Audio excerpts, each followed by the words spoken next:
Welcome to the BT Sport Boxing Show. I'm Adam Catterall. It's a pleasure once again to be in your company. We've got a belter lined up for you. Coming up, we've got all the latest news regarding Tyson Fury and his next fight. It's up in the air. Is it going to be Wilder? Is it going to be somebody else? Is it going to be in the States? Is it going to be right here in the UK? One thing that is for certain, though, is that Daniel Dubois and Joe Joyce are going at it behind closed doors, probably back end of November, maybe early December, but we'll be talking about that a little bit later on in the show as well.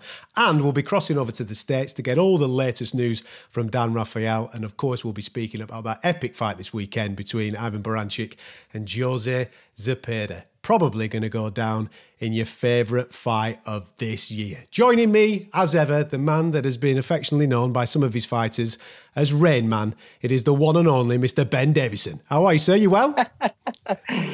Yeah, I'm good, thanks, Adam. You? Yeah, I can see you laughing because you know that that's true, the Rain Man reference, but I won't grass anybody up as to why they've said that to you, my man. Listen, we had some wonderful fights this weekend. Later on, we're going to talk about Baranchyk and Zepeda because it was just absolute carnage. A little bit of action on a Sunday night as well. Light heavyweight division, Joshua Buatsi in action against Chalic, coming down in weight to take on Buatsi. And I, for one, kind of got a bit of a kick out of it because Buatsi got a real challenge. He was asked some real questions. He came through it. He showed a set of stones.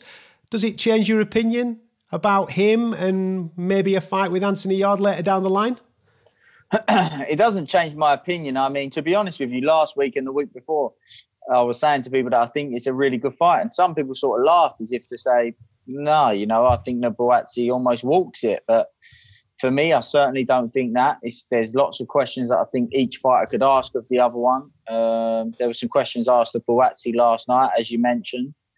You know, I like Buatsi. I think he's a very, very good fighter. But last night, I wasn't impressed with him. It's not to say that that's his limit or, I know that there can be off nights, reasons behind not maximum performance. But I certainly think that Anthony Yarde and Buatsi is a real intriguing fight. Not to mention Callum Johnson as well. We can't forget that guy's name as well. Got to throw him in into the mix. It was a good night. I'll be honest with Callum Johnson. It's a difficult one because he's a dangerous fighter. He often gets left out, and that's often the reason why is because he's a real danger man. Yeah, absolutely. Congratulations as well to Chantel Cameron, who picked up the WBC World Championship there. I've no doubt she'll go on to bigger and better nights. But congratulations to her lifting up first major world title. And speaking of which, our first guest on this week's show has got big ambitions of becoming a world champion at some point, hopefully over the next 12 months. Fingers crossed we can get it made in that middleweight division against Demetrius Andrade. But first of all, he's got business to take care of live on BT Sport this weekend. Andrew Robinson stands in his way. He's his mandatory challenger for the British middleweight title. Liam Williams, welcome to the show. Look at this guy here. Look at him, absolutely relaxed. Ben, I mean, it's fight week. The kid's got a bit of a knock at the weekend. He looks like he's ready to just go and get at 40 winks, pal. He doesn't look like he's ready for a scrap this weekend, the boy, does he? That's the one. You don't want to be wasting any energy, and I'm sure he'll come alive when the first bell rings. Look at this guy, yeah. Talk to me about Andrew Robinson at the weekend, mate, because this is a mandatory challenge for your British title. Big fight for you on BT Sport this weekend. Yeah, mate, it's good to be back in action. Good to be back out on BT Sport as always. It's the same as every other fight for me. It's exciting. I'm always raring to go, and I can't wait for Saturday. It's going to be a performance. I love that. I'm raring to go, but he's having this interview in bed. I'm ready to go. A drop of a hat. Just give me. As Ben said, I need to just save every bit of energy because I'm going to need it to put on that big performance Saturday. And regarding big performances, because we know what the potential next fight could be. Is the weekend for you purely about making a statement? For me, mainly it's just about being active. Obviously wanted to make a statement at the same time. But the main thing for me, again, is just being active and staying on the good roll that I've been on over the last 18 months to 2 years, keeping the rhythm going rather than being put on hold. Listen, we'll get to world title opponent call-outs in a minute, my friend, but let's talk about the last couple of years. Because since moving up from 154 to 160, it has been, and this is no disrespect to you at 154 because you were still a quality fighter, but at 160, you're taking to it like a duck to water and you're going through everybody like a hot knife through butter. Yeah, mate, I think 160 is definitely a lot more suited for me. I could still potentially do 154 with the right camp for the right fight. You know, if a big enough fight was presented to me, but realistically, my future is 160 now. Come on, then. Let's say we're having this conversation next week, all right? So you're taking care of Andrew Robinson, and then obviously you've been nice and relaxed right now. You've probably had a nice feed off the back of a fantastic victory, and then I throw your way a couple of names on that world stage because you're very highly ranked with the WBO. It's looking inevitable that they're going to call that, might even go to purse bids and what have you. Do you think Andrade wants that fight? Do you think he wants to have a knock with Liam Williams? I don't think Andrade wants it, to be honest with you. He keeps calling a lot of other people apart from myself. He seems to be going after Billy Joe quite a lot, which you know is a good fight for him, is a big fight, but I'm his mandatory, so he needs to fight me off, doesn't he? It's just one of them, make up your mind what you're going to do because I won my chance. And I'm pretty sure after I take care of business Saturday that will be my next fight, whether it's him or any other middleweight. I don't care. I just want my opportunity. Why doesn't he want you? Why doesn't he want to take that fight? Because I'm just obviously dangerous for him. He obviously sees threat in me. I know I'm a threat to him. And I believe I beat him. So, you know, he's not silly. He's been around. He's been around for a long time now, and he sees what I bring to the table, and he knows that's going to be a very hard fight for him, and it's going to be a very hard fight for any other middleweight. Yeah, I would agree so. I think that for me, I feel like Andrade's got a lot of fundamental flaws. I think that he makes mistakes, and it's not a case of even having to force those mistakes out of him. For me, I think that it's letting him make those mistakes and then making him pay for making those mistakes. And Liam's versatile. I think he's sort of classed as a boxer fighter, so he can do a bit of both. So it'd be an interesting one. It's an interesting one for Liam as well because he'll have to be intelligent in there. It can't just be a ferocious, I'm going to set the pace and there's nothing you can do about it, because Andrade does have skills. He's unorthodox. He makes mistakes. But, you know, you can't be giving him mistakes to capitalise on because he'll capitalise on them. And that's world-level boxing. So, you know, it's both fighters, I'm sure, have the capabilities to beat each other. It's how they go about it and who capitalises on whose mistakes and who forces those mistakes out of each other. Liam, we recently asked our audience on social media, out of all the middleweight champions currently standing, which one would you like to see Liam Williams fighting the most? I honestly believe that one half your family and half of Wales has voted on this because I think they all want a trip to Vegas for Canelo, mate. So Canelo's right up there. Everybody fancies a little bit of knock on that one. But Andrade's right up there. I think a lot of people appreciate currently you're standing in that WBO and where you stand amongst these middleweight title contenders, and Andrade has most certainly come out right up there as the fight that your fans and a lot of people who watch BT want to see next. And it's imperative. In fact, I personally think that it's imperative that it does happen next. Do you think you'd be good to go at some point this year if we can get it made, even if it goes to purse bids? I personally don't think that's going to happen this year. I would love it to happen, don't get me wrong, but realistically, it's unlikely. I would love it to happen, you know, November, December, whatever. I know I'm going to go and take care of business Saturday night. I'm ready. I'm raring to go. I know I'm going to go and get a job done Saturday. Give me another 4 to 6 weeks afterwards, and I can be ready to go again. There's also a British option there. I know you mentioned Billy's name earlier on. I'm not going to put Ben on the spot because I know the pals. But what about Chris Eubank Jr.? He's a hate him. I'd love nothing more than to punch his face in, you know. And you know what? I can't really even... It's probably a little bit harsh because I can't really put my finger on the exact reason for me taking a dislike to him. He's not everybody's cup of tea, is he? And I just personally can't take to him myself. But look, it's not a personality contest. It's how good you are fighting and how skillful you are. So let him do his thing, and hopefully in the future, maybe near future, we could possibly face each other. And I think if and when we do, it'll be a very good fight. It would be an interesting one. I mean, I've definitely seen Chris Eubank Jr. trying to work on his game and make improvements on his game. And even in the DeGale fight, there was a lot more thinking from him. So it'd be an interesting one. I know he's sort of known as this brawler, but against Groves, he went on the back foot. Against Billy Joe, the first 6 rounds, he was on the back foot. So it's an interesting one. It's definitely one that I'd like to see. And you can imagine, I would imagine anyway, the second half of that fight would really get going and be definitely a classic. Hopefully you come through it. Hopefully you get the job done. And then that dream fight for the world title.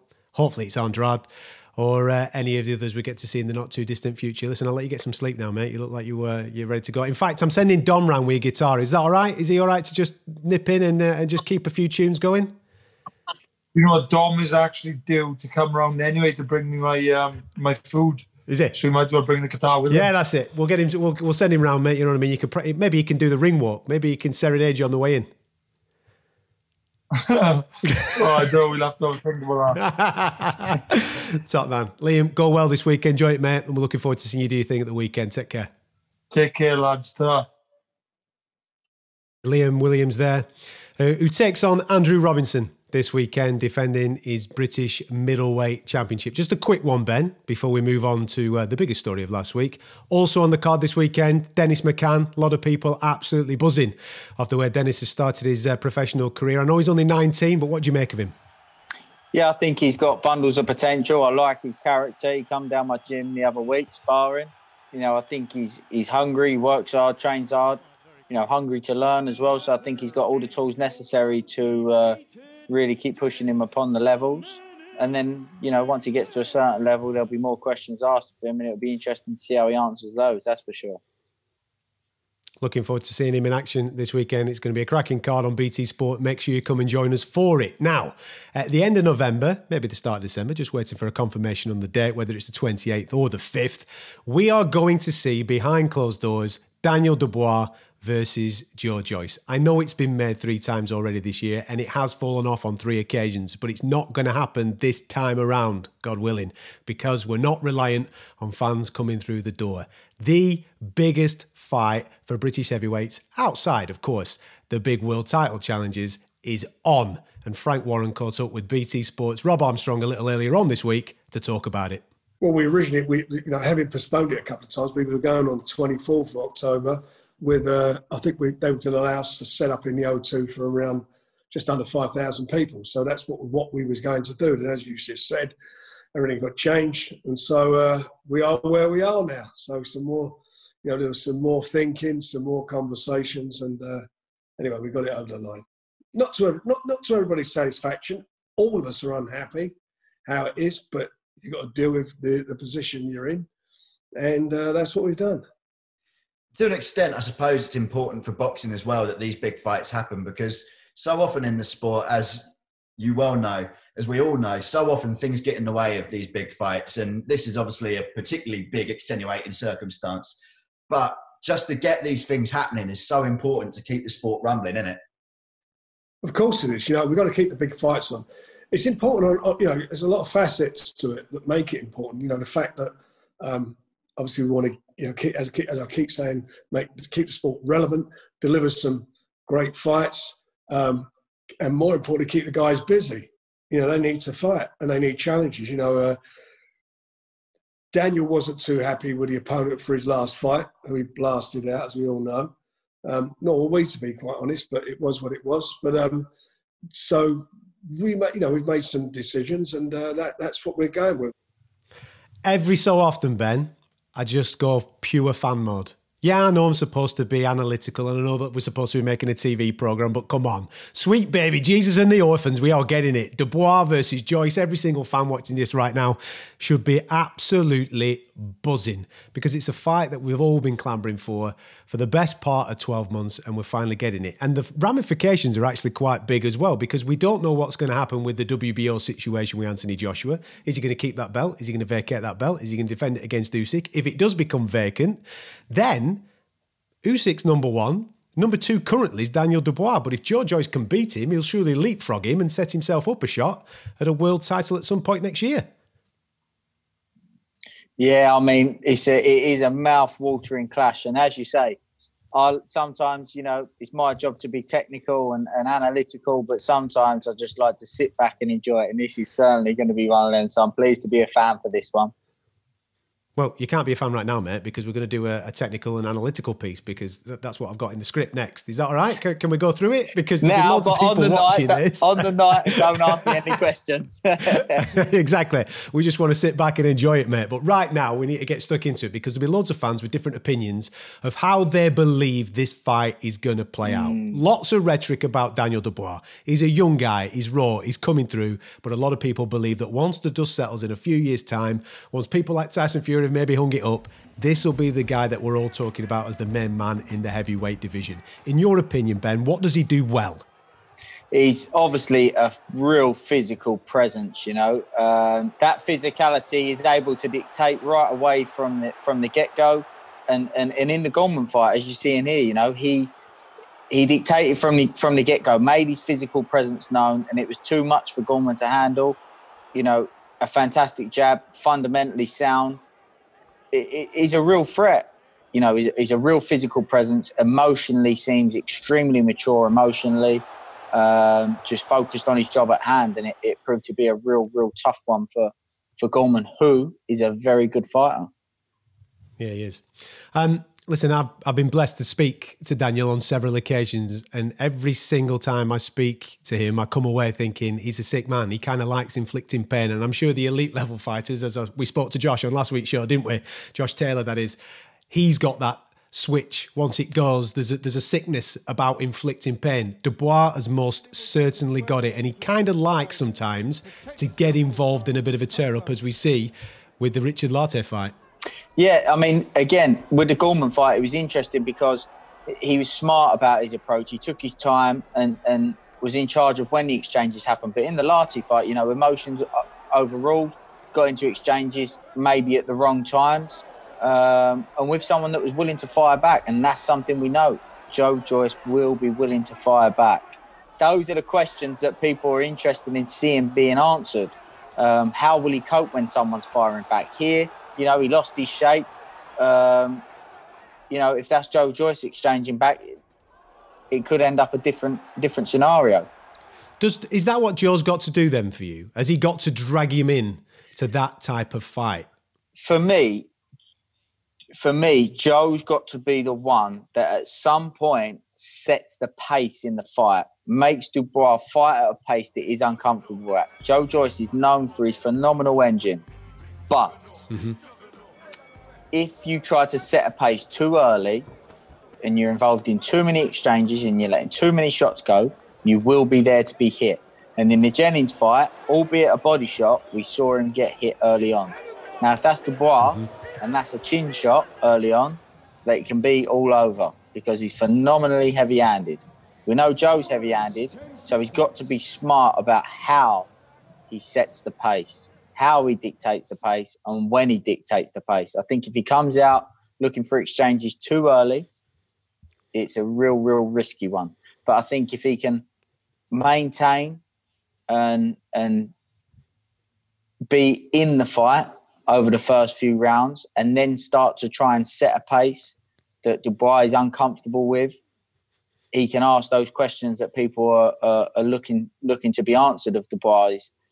How does he deal with it when someone's firing back, when someone can take what he can give and fire back, when somebody can be the dictator against him, when he's in uncomfortable situations in the second half of a fight and,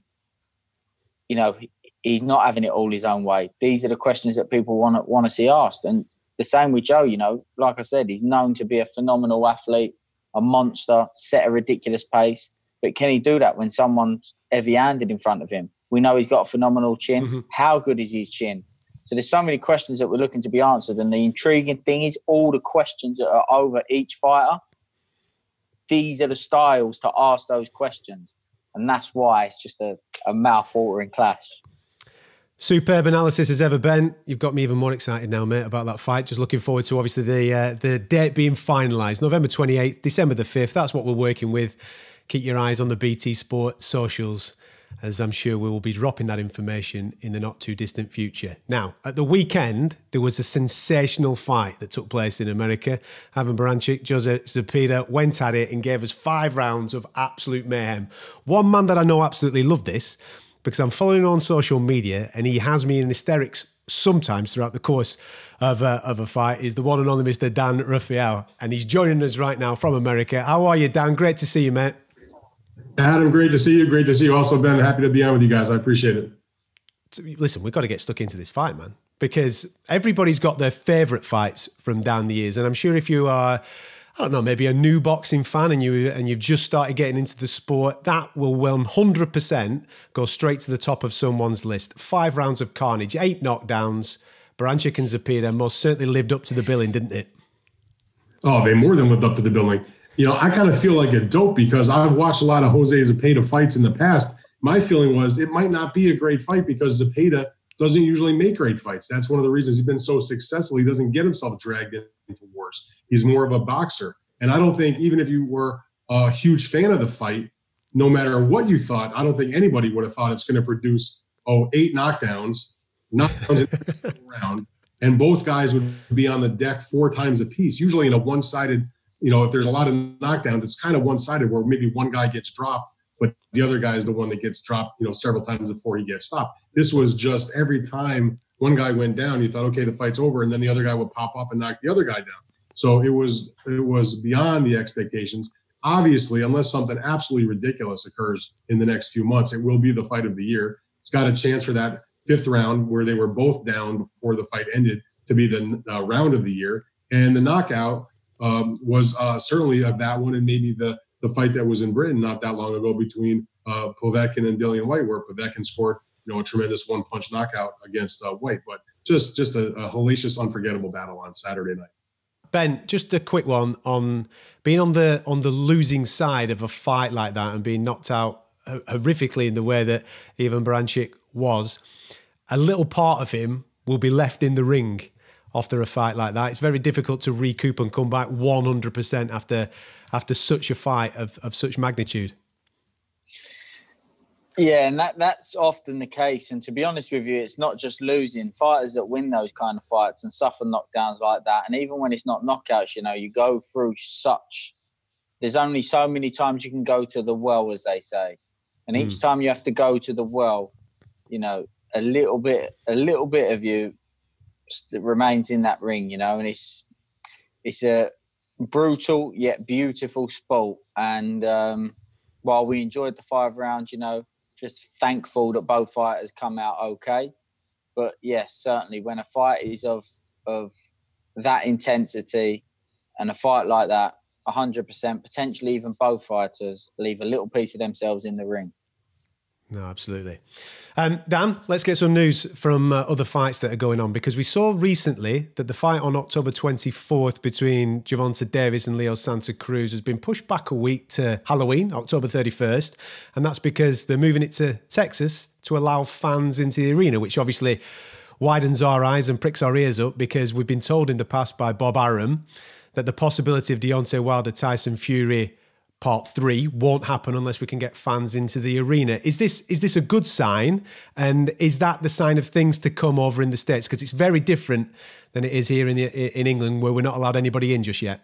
For the time being, they're going to allow a limited number of fans in these locations. Not every state in the United States allows it. Texas, I guess, feels like they can do it at a minimal risk. The fight between Deontay and Tyson is supposed to once again be in Las Vegas, which is in the state of Nevada, where the governors have their own set of rules what each state can do. So they haven't even made it announced whether you can do that in Nevada. beyond that, I know that Bob Arum from Top Rank has talked about this fight taking place at the end of this year. He's talked about December 19th. In the last, week or so, he's moved off that date, not because he doesn't want to go on that date, but because their broadcaster, ESPN, and I think the Wilder broadcaster, also Fox, agreed that it would be a bad date because ESPN is so loaded up with big American college football games. So you take away, huge amounts of audience in terms of who's willing to pay money for a pay-per-view. So Bob had spoke about moving it earlier into December. I spoke to Bob on Sunday for a story that I wrote for Boxing Scene. He made the point that, we're going to look to move it earlier in December, but he acknowledged that it's more likely to move into the early part of next year. I had spoken to Shelley Finkel, who was Deontay's co-manager. He also acknowledged that, I don't know what Bob's talking about, moving it earlier. It's going to go into January. So, we'll see how things are with the virus come January. But for the moment, they hope they can have fans in that stadium in Las Vegas, whether it takes place December or in January. What's the latest with the Wilder camp? Because he, as the fighter, has been quite quiet. We saw the Mark Breland story last week. Is he in camp? Is he training? What's he doing at the moment? Because we've not seen too much from him.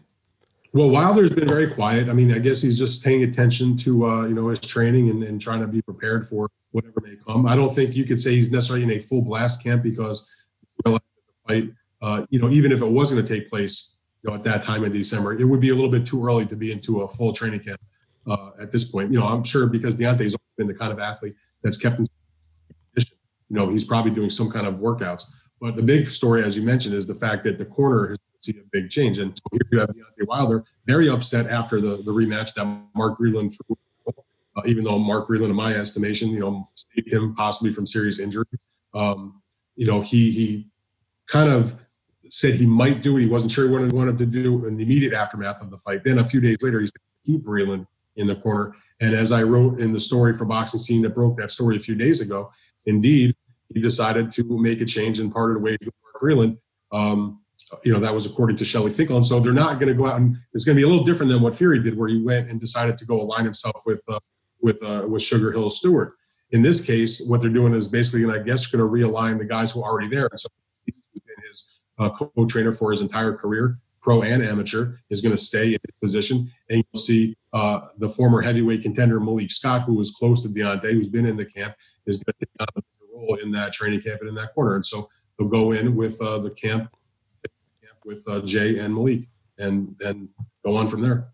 Dillian Whyte was on UK TV last night, Ben. He referred to Deontay Wilder as an idiot based off the back of this split with Mark Breland. What's your take on that? Do you think he's been daft? What's your take on the split?